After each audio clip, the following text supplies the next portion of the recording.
Karnataka assembly की जीत के बाद कांग्रेस में काफ़ी जोश और उमंग देखने को मिल रहा है। ऐसा ही जोश और उमंग गुजरात प्रदेश कांग्रेस में भी देखने को मिल रहा है।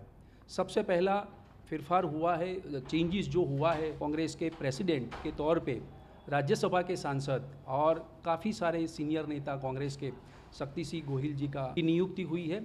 आज उनसे हम रूबरू होंगे और काफ़ी सारी बात करेंगे।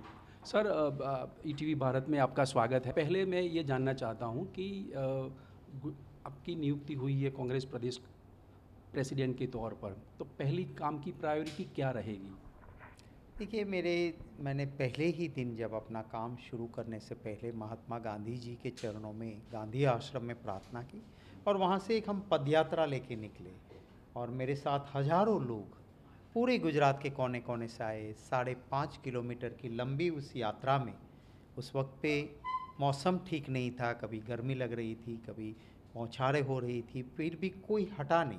हजारों लोग वहाँ से यहाँ चल के आए। तो यही मैं मानता हूँ कि मेरी स्ट्रेंथ है। हाँ, हमारी प्रायोरिटी जो आपने कहा, तो हमारी प्रायोरिटी यही है कि गुजरात के लोगों के दिल तक हमारी बात पहुँचे।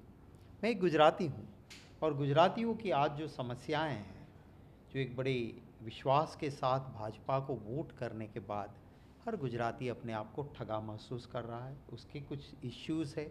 हमारा पॉजिटिव एजेंडा है उसको लोगों तक ले जाना। कोने कोने में हमारे जो समर्थक कार्यकर्ता है उनको मोटिवेट करना है, उनको एक्टिवेट करना है और लोगों को जोड़ना है। कुछ लोग छोड़ के चले गए थे, मुझे खुशी है कि वो घर वापसी कर रहे हैं, वो वापस आ रहे हैं और उन्हीं के बलबूते पे हम काम करेंगे और लोगों का प्यार, समर्थन और आशीर्वाद रहेगा तो ज़रूर मुझे पूरा विश्वास है कि गुजरात में हम मजबूती से खड़े होंगे, अच्छा करेंगे। जी सर, अभी हाल ही में दिसंबर 2022 में गुजरात विधानसभा के इलेक्शन हुए थे, तो कांग्रेस को पुअर रिजल्ट आया था 17 सीट से। तो सर, उसमें से क्या सीख लेके आप आगे चलेंगे? देखिए, पहली बात तो ये है कि ये सच है कि काफ़ी सालों से हम यहाँ पे पावर में नहीं हैं। ये भी सच है कि 2022 के चुनाव में सिर्फ 17 सीटें आई और हमारा बहुत बुरा प्रदर्शन रहा। एक थर्ड पार्टी आ गई, आम आदमी पार्टी ने एक परसेप्शन गलत क्रिएट किया और कांग्रेस के वोट बैंक को ही नुकसान किया। उसकी सीटें तो ज़्यादा आई नहीं, ना परसेंटेज ऑफ वोट्स ज़्यादा आए, पर इससे फ़ायदा बीजेपी को हुआ। अब जो वोटर गुजरात में बदलाव चाहता था उनको भी अब महसूस हो गया कि नहीं, हमारी गलती थी और हमने जब आम आदमी पार्टी में वोट डाले तो इसका फ़ायदा सीधे तौर पे बीजेपी को मिला है। तो इसलिए ये वोट भी अब कोई अपना वोट बर्बाद नहीं करेगा। हम भी पूरी कोशिश करके लोगों के दिलों तक पहुंच के एक पॉजिटिव एजेंडा और बीजेपी की फेलियर दोनों चीज़ लेके जाएंगे और मुझे विश्वास है कि गुजरातियों का प्यार, आशीर्वाद और समर्थन रहेगा और कांग्रेस अच्छा प्रदर्शन करेगी। सर, 2024 में लोकसभा का इलेक्शन आ रहा है, तो उसमें कांग्रेस क्या तैयारियां अभी से शुरू कर दी है? देखिए, बहुत सारी तैयारियां हमने ऑलरेडी शुरू कर दी है। हमें गुजरात के हर कोने में हर वोटर तक हमारी आवाज़ लेके जाना है।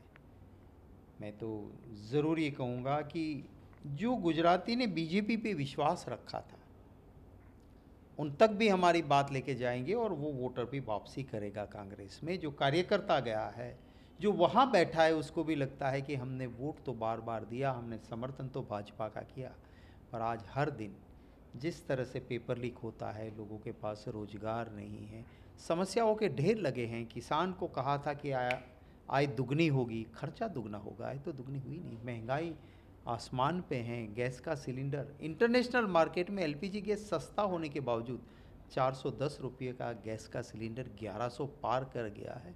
मुश्किल है लोगों को। चंद चहीते भाजपा के लोग प्रॉस्पर कर रहे हैं, पर आम गुजराती की दिक्कत है और उसके सामने हमारा एक पॉजिटिव, हम आएंगे जनता के आशीर्वाद से, क्या करेंगे उसका पॉजिटिव एजेंडा भी लेके जाएंगे। सर, बेसिकली इलेक्शन में जाएंगे तो प्रजा के सामने आप क्या मुद्दे रखेंगे? देखिए, मैंने आपको यही कहा कि हमारा एक जो ट्रैक रिकॉर्ड है, कांग्रेस की सरकार यूपीए 1 और यूपीए 2 रही। हमने जो कहा था करके दिया। हमने कहा था राइट टू इन्फॉर्मेशन लाएंगे, हमने दिया। हमने कहा था राइट टू फॉरेस्ट लैंड, हमारे आदिवासी भाइयों का उन जंगल की ज़मीन पे जहाँ रहते अधिकार है, हम कानून लेके आए उसका। राइट टू एजुकेशन, शिक्षा का अधिकार, हम कानून लेके आए, फूड सिक्योरिटी बिल हमने कहा था हम करके लेके आए। तो हमने जो भी कहा है करा है। और दूसरी ओर भाजपा है, खुद अमित शाह कहते हैं कि चुनाव के वक्त जो कहते हैं वो हमें करना थोड़ी ही होता है, वो तो जुमला होता है।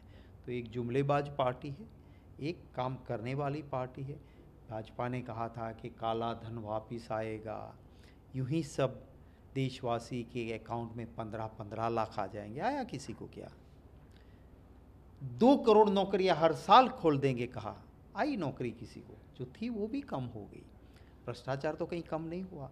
गुजरात में ब्रिज बनता है, इनोग्रेशन से पहले ब्रिज गिर जाता है, टूट जाता है। भय मुक्त भ्रष्टाचार हो रहा है। हर दिन पेपर लीक होता है, युवा मेहनत करके एग्ज़ाम देने के लिए, कॉम्पिटिटिव एग्ज़ाम सर्विस के लिए जाता है और उसका पेपर लीक होता है और उसके कहीं ना कहीं रूट जो है वो बीजेपी में निकलते हैं। तो समस्याएं हैं, उनको लेके जाएंगे हम। सर, भाजपा ने 300 से ज़्यादा सीटों का टारगेट रखा है, तो क्या कांग्रेस ने कोई टारगेट फिक्स किया है कि हम लोकसभा में इतनी सीट जीतेंगे, और गुजरात में क्या रहेगा? देखिए, आखिर में सीट कौन देता है? वोटर देता है। लोकतंत्र में लोग महान है, लोग तय करते हैं कि किसको कितने सीटें देंगे। ये कहना कि मेरी 300 सीट, ये अहंकार है। और अहंकार तो जिसकी सोने की नगरी थी उसका भी नहीं टिका था। तो जो भाजपा का अहंकार है, इस अहंकार को इस देश की जनता ही तोड़ेगी। गुजरात में भी हमारा प्रदर्शन अच्छा होगा। ना मैं कोई अहंकारी हूँ, ना मैं कोई भविष्यवेता या कोई एस्ट्रोलॉजर हूँ। मैं मेरा काम करूँगा, लोगों के दिलों तक जाऊँगा और मुझे विश्वास है कि मेरी पार्टी के साथ लोगों का प्यार, आशीर्वाद, समर्थन और वोट रहेंगे। सर, पीएम ने आज ही हम अभी एक निवेदन दिया है कि एक देश में एक ही कानून होना चाहिए, 2 कानून नहीं होना चाहिए। उन्होंने यूनिफॉर्म सिविल कोड की फेवर की है, तो उसके ऊपर आपका क्या विचार है? देखिए, चुनाव जब जब भी आता है ऐसी राजनीति वो करते हैं। कितने सालों से हो? 2014 से हैं। अब जब चुनाव आ रहे हैं ऐसी बातें क्यों करते हैं? भाजपा की सेंट्रल में गवर्नमेंट बनाने के बाद उन्हीं के लॉ कमीशन ने कहा कि यूनिफॉर्म सिविल कोड नहीं लाया जा सकता है। जो लॉ कमीशन अपॉइंट किया था भाजपा की सरकार ने, उसी लॉ कमीशन ने कहा है। आज मेरे आदिवासी भाई है, आप ये मत समझो कि कोई मुसलमानों के लिए यूनिफॉर्म सिविल कोड का असर सबसे पहले मेरे आदिवासी भाइयों को होगा। आज आदिवासी समाज की अपनी एक अलग संस्कृति है, उनके एक अलग रिवाज है, उसके मिताब से इनके लिए अलग सुविधा दी है हमारे संविधान ने।